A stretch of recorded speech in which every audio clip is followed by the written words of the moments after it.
प्राचीन काल से ही मनुष्य एक प्रश्न के उत्तर की तलाश करता आ रहा है। क्या शरीर के समाप्त हो जाने के बाद ही कुछ ऐसा बचता है जो अमर हो? क्या कोई ऐसी चेतना है जो केवल मांस और हड्डियों तक सीमित नहीं, बल्कि अनुभव, स्मृति और ज्ञान से भी जुड़ी हुई है? इस प्रश्न का उत्तर धर्म, दर्शन और विज्ञान तीनों ने खोजने की कोशिश की है। लेकिन जब बात विज्ञान की आती है, तो सबसे पहली चुनौती होती है प्रमाण। विज्ञान को किसी भी वस्तु या सिद्धांत को स्वीकार करने के लिए ठोस और दोहराए जा सकने वाले प्रमाण चाहिए। आत्मा जैसा रहस्यमय और अदृश्य तत्व विज्ञान के लिए वर्षों तक अस्वीकार्य रहा। लेकिन जैसे जैसे अनुसंधान की गहराई बढ़ी, कुछ ऐसे प्रश्न उठे जिन्होंने विज्ञान को भी आत्मा के अस्तित्व की संभावना की ओर मोड़ दिया।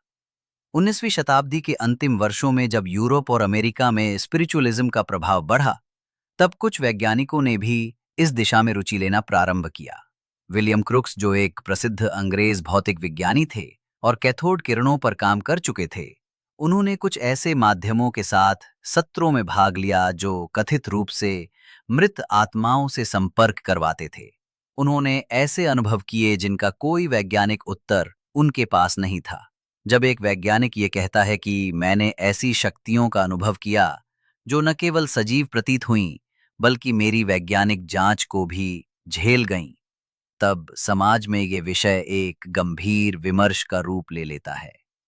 इसी समय sir Oliver Lodge, sir William Barrett और अल्फ्रेड रसल वॉलेस जैसे अन्य वैज्ञानिक भी उभरे, जिन्होंने साइकिक रिसर्च के क्षेत्र में गहन कार्य किया।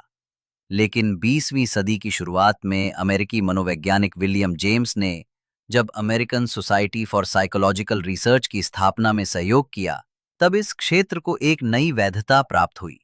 जेम्स का मानना था कि विज्ञान को केवल दृश्य या भौतिक अनुभवों तक सीमित नहीं रहना चाहिए, बल्कि उसे उस चेतना, उन भावनाओं और अनुभवों का भी अध्ययन करना चाहिए जो दिखाई नहीं देते। विज्ञान धीरे धीरे यह स्वीकार करने लगा कि मनुष्य का अस्तित्व केवल शारीरिक नहीं, मानसिक और शायद आत्मिक भी है। लेकिन आत्मा को परिभाषित करना ही सबसे बड़ी चुनौती बनी रही। विज्ञान पूछता रहा, अगर आत्मा है तो वह कहाँ रहती है? उसका कोई आकार है? वह किस रूप में प्रकट होती है? क्या वो कोई ऊर्जा है या किसी दूसरे आयाम में विद्यमान है? 1907 में डॉक्टर डंकन मैकडॉगल ने एक प्रयोग किया, जिसे 21 ग्राम आत्मा प्रयोग के रूप में जाना जाता है। उन्होंने मरणासन्न लोगों के शरीर का वजन मरने से पहले और बाद में मापा और पाया कि मृत्यु के तुरंत बाद लगभग 21 ग्राम वजन कम हो गया था। उनका मानना था कि यही आत्मा का भार है जो शरीर छोड़ती है। हालांकि आज इस प्रयोग की वैज्ञानिकता पर कई सवाल उठाए जाते हैं। फिर भी ये आत्मा के वैज्ञानिक परीक्षण की दिशा में पहला साहसिक कदम माना जाता है।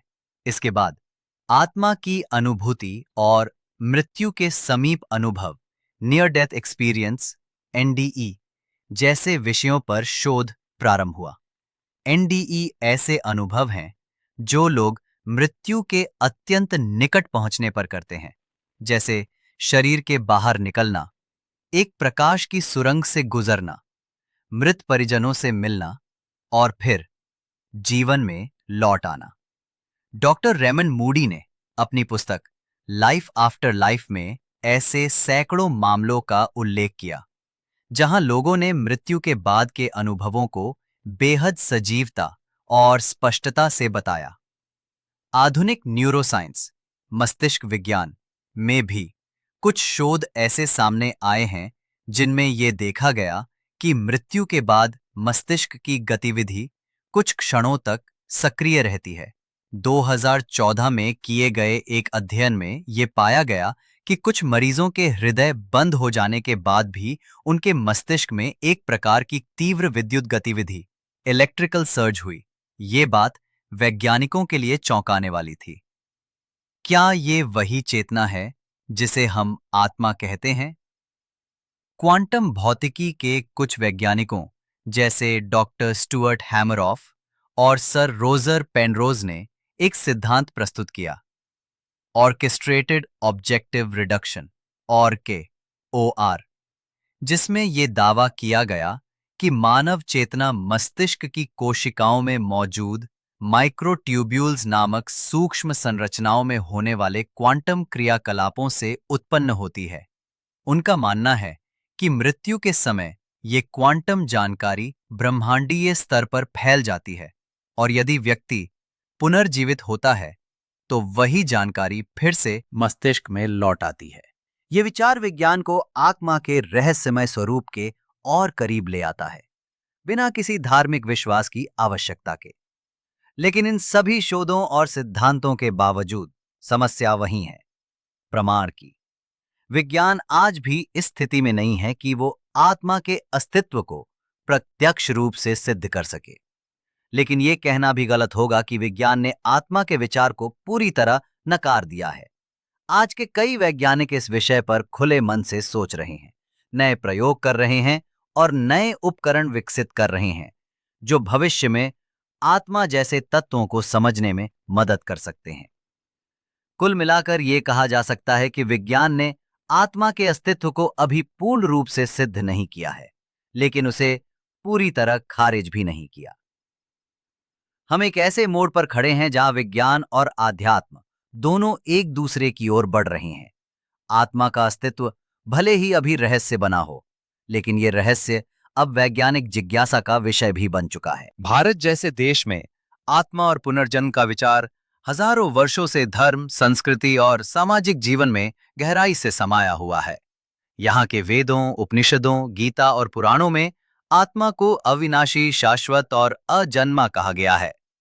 लेकिन जब यह विचार पश्चिमी वैज्ञानिकों और मनोवैज्ञानिकों के समक्ष आया तो उन्होंने इसे अंधविश्वास मानकर पहले तो ठुकरा दिया, किंतु 20वीं शताब्दी के मध्य में कुछ ऐसी घटनाएं और शोध सामने आए जिन्होंने विज्ञान को पुनर्जन्म जैसे विषय की गंभीरता से विवेचना के लिए बाध्य कर दिया। डॉक्टर इयन स्टीवनसन, एक कनाडाई मूल के मनोचिकित्सक जिन्होंने वर्जीनिया विश्वविद्यालय में कार्य किया, वे इस विषय के सबसे प्रमुख वैज्ञानिक माने जाते हैं। उन्होंने लगभग 40 वर्षों तक विश्व भर में 3000 से अधिक पुनर्जन्म के मामलों का अध्ययन किया। उनका काम रीइंकार्नेशन एंड बायोलॉजी के नाम से प्रकाशित हुआ, जिसमें उन्होंने बताया कि कैसे कुछ छोटे बच्चे अपने पिछले जन्म की घटनाओं को विस्तार से याद करते थे। नाम, स्थान, घटनाएं, मृत्यु के तरीके और ये सभी बातें जांच के बाद सत्य पाई गईं। खासकर भारत, श्रीलंका, लेबनान और तुर्की जैसे देशों में ऐसे सैकड़ों मामले सामने आए जहां बच्चों ने अपने पूर्व जन्म के परिवार, गांव और यहां तक कि हत्या तक की घटनाएं याद की।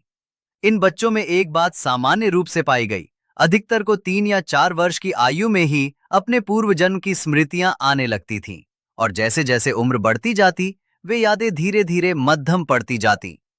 डॉक्टर स्टीवनसन ने यह भी पाया कि कई बार बच्चे के शरीर पर जन्म के समय ऐसे निशान या विकृतियां होती थीं जो उसके पिछले जन्म में हुई मौत से मेल खाती थी, जैसे गोली लगने के निशान, गला कटने की आकृति या जलने के घाव जैसी चिन्ह।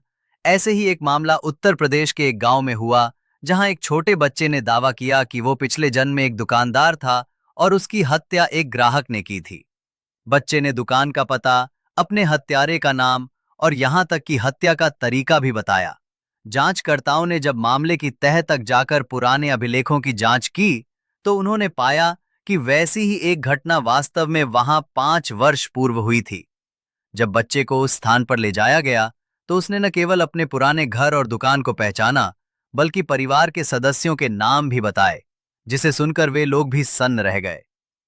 इस तरह के अनुभव केवल भारत में ही नहीं, अमेरिका और यूरोप जैसे विकसित देशों में भी दर्ज किए गए हैं। अमेरिका की एक लड़की जेम्स लिनिगर, जो विमान दुर्घटना में मारे गए एक पायलट की पुनर्जन्मी आत्मा बताई जाती है, उसने अपने बचपन में ही द्वितीय विश्व युद्ध के लड़ाकू विमानों की तकनीकी जानकारी देनी शुरू कर दी। वो बताती थी कि वो एक विमान में आग लगने के बाद मर गई थी। उसकी बताई जानकारी जब ऐतिहासिक दस्तावेजों से मिलाई गई तो सत्य सिद्ध हुई। इस तरह की घटनाओं से विज्ञान की बुनियादी सोच पर भी प्रश्न उठ खड़े हुए। क्या चेतना शरीर के साथ समाप्त नहीं होती? क्या स्मृति, अनुभव और पहचान केवल मस्तिष्क में सीमित नहीं है? अगर कोई बच्चा जन्म से ही किसी और जीवन की यादों के साथ आता है, तो ये किस चीज का संकेत है? कुछ वैज्ञानिकों का मानना है कि ये सब आनुवांशिकी या संयोग हो सकता है, या फिर बच्चों की कल्पना शक्ति। परंतु इतने हजार मामलों में एक जैसी समानताएं, उन बच्चों द्वारा दी गई विशेष जानकारियां और पूर्व जीवन के परिवारों की पुष्टि, ये सभी तथ्य केवल संयोग नहीं कहे जा सकते। पुनर्जन्म के इन वैज्ञानिक अध्ययनों ने एक नए मनोविज्ञान का जन्म दिया, जिसे आज पास्ट लाइफ रिसर्च या पूर्व जन्म अनुभव अध्ययन कहा जाता है। भारत में भी कुछ संस्थानों ने डॉक्टर स्टीवनसन की राह पर शोध कार्य शुरू किए। डॉक्टर सत्यव्रत सिद्धांत और डॉक्टर किरण बेदी जैसे कुछ सामाजिक वैज्ञानिकों ने भी भारत के ग्रामीण इलाकों में घूमकर ऐसे सैकड़ों मामलों को दर्ज किया, जिनमें बच्चों ने अपने पूर्व जन्म की घटनाओं का विस्तृत वर्णन किया। उनके शोधों ने यह सिद्ध करने का प्रयास किया कि भारतीय समाज में पुनर्जन्म केवल एक धार्मिक आस्था नहीं, बल्कि कई बार एक वैज्ञानिक प्रमाण पर आधारित घटना भी होती है। इसके साथ साथ ध्यान और साधना की प्रक्रिया में भी आत्मा और पूर्व जन्मों की स्मृति को अनुभव करने की बातें कही जाती रही हैं।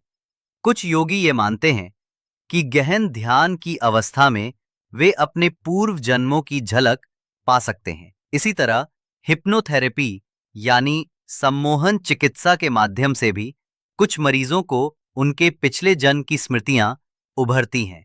डॉक्टर ब्रायन वीस ने अपनी प्रसिद्ध पुस्तक मैनी लाइव्स मैनी मास्टर्स में ऐसे ही एक केस का विवरण दिया, जहां उनकी मरीज कैथरीन को अपने पिछले जीवनों की स्मृतियां आईं। इन स्मृतियों के दौरान उसने प्राचीन मिस्र, ग्रीस और भारत की सभ्यताओं से जुड़ी बातें बताईं, जिन्हें उसने कभी पढ़ा भी नहीं था। इन सब बातों ने विज्ञान की उस सोच को चुनौती दी जो कहती है कि चेतना केवल मस्तिष्क का उत्पाद है। यदि चेतना मस्तिष्क से परे है, अर्थात आत्मा के रूप में अस्तित्व में है, तो इसका अर्थ है कि मृत्यु के बाद भी एक सूक्ष्म अस्तित्व बचा रहता है। ये विचार केवल धार्मिक नहीं, अब वैज्ञानिक विमर्श का भी हिस्सा बन चुका है।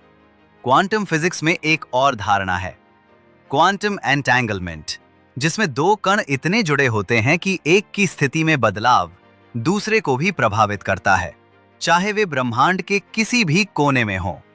कुछ वैज्ञानिकों का मानना है कि आत्मा जैसी चेतना भी ब्रह्मांड में ऐसे ही जुड़े हुए ऊर्जा सूत्रों से निर्मित हो सकती है, जो शरीर के समाप्त हो जाने के बाद भी कहीं बनी रहती है। इस विषय में एक और रहस्य है, डेजा वू। ये वो अनुभव है जब कोई व्यक्ति किसी जगह, व्यक्ति या घटना को पहली बार देखकर भी ये अनुभव करता है कि वो पहले भी इसे देख या अनुभव। इन सभी अनुभवों, शोधों और घटनाओं को देखकर आज विज्ञान धीरे धीरे उस दिशा में बढ़ रहा है जहां आत्मा, चेतना और पुनर्जन्म जैसे विचार अंधविश्वास नहीं, बल्कि शोध और अध्ययन के विषय बनते जा रहे हैं। मनुष्य के जीवन का सबसे बड़ा रहस्य मृत्यु है, और उससे भी बड़ा रहस्य यह है कि मृत्यु के बाद क्या होता है। ये प्रश्न न केवल दर्शन और धर्म का विषय रहा है, बल्कि अब विज्ञान भी इस रहस्य के केंद्र में खड़ा दिखाई देता है। आत्मा की अवधारणा ने विज्ञान को अब उस सीमा तक खींच लिया है जहां विज्ञान और आध्यात्म दो अलग ध्रुव नहीं रह जाते, बल्कि एक दूसरे के पूरक बनते प्रतीत होते हैं। आधुनिक विज्ञान अब इस बात को मानने लगा है कि चेतना, कॉन्शियसनेस, केवल मस्तिष्क की जैविक गतिविधियों का परिणाम नहीं है। विज्ञान के अनुसार यदि चेतना पूरी तरह से केवल मस्तिष्क का उत्पाद होती, तो मृत्यु के बाद वो तुरंत नष्ट हो जानी चाहिए। लेकिन जब मृत्यु के निकट अनुभव, एनडीई, पुनर्जन्म की स्मृतियां और सम्मोहन के द्वारा प्राप्त पूर्व जन्म की जानकारियां बार बार वैज्ञानिक रूप से जांचे जाने पर भी सत्य सिद्ध होती हैं, तो विज्ञान स्वयं ही आत्मा के अस्तित्व की संभावना पर विचार करने को विवश हो जाता है।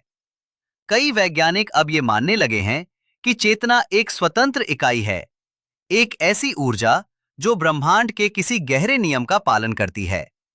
इसी दिशा में बढ़ते हुए भौतिकविदों और तत्वदर्शियों के बीच एक रोचक संयोग देखने को मिलता है।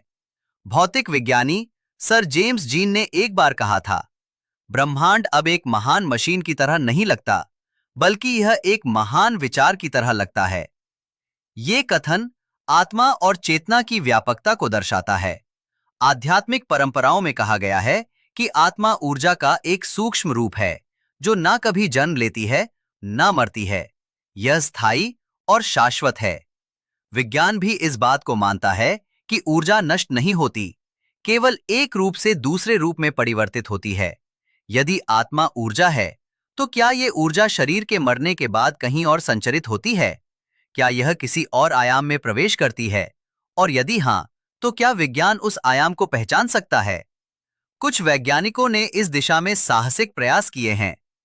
डॉक्टर डीन रेडिन, जो इंस्टीट्यूट ऑफ नॉयटिक साइंसेज IONS से जुड़े हैं, उन्होंने कई वर्षों तक चेतना, टेलीपैथी और मृत्यु के बाद की ऊर्जा पर शोध किया। उनके प्रयोगों में यह पाया गया कि कुछ सूक्ष्म तरंगे ऐसी होती हैं जो केवल जीवित दिमाग द्वारा ही उत्पन्न नहीं होती, बल्कि वे मृत्यु के बाद भी किसी न किसी रूप में अस्तित्व बनाए रखती हैं। रेडिन का मत था कि चेतना एक मूलभूत तत्व हो सकती है जो अंतरिक्ष और समय से परे कार्य करती है। एक और प्रयोग जो इस दिशा में किया गया वो था डबल स्लिट एक्सपेरिमेंट में चेतना की भागीदारी पर आधारित था।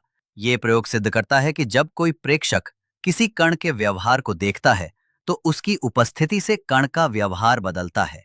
इसका अर्थ यह है कि चेतना ब्रह्मांड के मूल कणों को प्रभावित कर सकती है। अगर चेतना ब्रह्मांडीय स्तर पर प्रभावी है तो क्या ये आत्मा की वैज्ञानिक व्याख्या नहीं बन सकती? भविष्य में विज्ञान आत्मा को सिद्ध करने के लिए कौन कौन से उपाय अपना सकता है, इस पर भी कई मंथन चल रहे हैं। सबसे पहली आवश्यकता होगी चेतना को मापने की। आज तक कोई यंत्र ऐसा नहीं बना है जो ये माप सके कि चेतना कहाँ रहती है, कैसे सक्रिय होती है या क्या मृत्यु के बाद भी बनी रहती है। लेकिन कृत्रिम बुद्धिमत्ता, brain wave scanning, neuro imaging और क्वांटम कंप्यूटिंग जैसी तकनीकें अब उस ओर बढ़ रही हैं जहां यह संभव हो सकेगा कि हम चेतना को प्रत्यक्ष रूप से देख, माप और ट्रैक कर सकें। वर्तमान में कुछ वैज्ञानिक आत्मा का अस्तित्व समझने के लिए गंभीर समाधि में बैठे योगियों के मस्तिष्क की इलेक्ट्रोमैग्नेटिक गतिविधियों को रिकॉर्ड कर रहे हैं। पाया गया है कि ऐसी स्थिति में मस्तिष्क की कुछ लहरें सामान्य जीवन से बिल्कुल अलग और अत्यधिक संगठित होती हैं। क्या ये उस अवस्था की ओर संकेत है जब चेतना शरीर की सीमा से बाहर जा रही होती है? इस बात पर भी शोध हो रहे हैं कि क्या मरने के बाद शरीर से कोई सूक्ष्म ऊर्जा बाहर निकलती है जिसे किसी यंत्र के माध्यम से मापा जा सकता है। जापान के कुछ प्रयोगशालाओं में अत्यंत संवेदनशील इंफ्रारेड स्कैनर्स का उपयोग करके ये देखने की कोशिश की जा रही है कि मृत्यु के समय शरीर से कोई विशेष ताप या ऊर्जा की लहर बाहर जाती है या नहीं। कुछ परीक्षणों में ऐसे परिवर्तन पाए गए हैं, परंतु अभी इसे वैज्ञानिक समुदाय द्वारा व्यापक रूप से स्वीकार नहीं किया गया है। आत्मा के वैज्ञानिक अध्ययन के लिए भविष्य में एक वैश्विक केंद्र की आवश्यकता होगी, जहां धर्म, विज्ञान, दर्शन और तकनीकी विशेषज्ञ एक साथ मिलकर इस रहस्य का अनावरण करें। आत्मा का अस्तित्व न केवल मृत्यु के बाद के जीवन को समझने में सहायता करेगा, बल्कि ये मनुष्य की नैतिकता, करुणा और जीवन दृष्टिकोण को भी गहराई से प्रभावित करेगा। यदि आत्मा का अस्तित्व सिद्ध हो जाता है तो मानव समाज में बहुत कुछ बदल जाएगा। मृत्यु का भय कम हो जाएगा, जीवन के प्रति समझ गहरी होगी और यह विचार पनपेगा कि हम केवल शरीर नहीं बल्कि एक चेतन तत्व हैं जो इस संसार में अनुभव करने, सीखने और आगे बढ़ने के लिए आए हैं। अंततः ये कह सकते हैं कि विज्ञान अभी आत्मा के अस्तित्व को पूर्ण रूप से सिद्ध नहीं कर पाया है, लेकिन वो इस दिशा में सक्रिय रूप से कार्यरत है।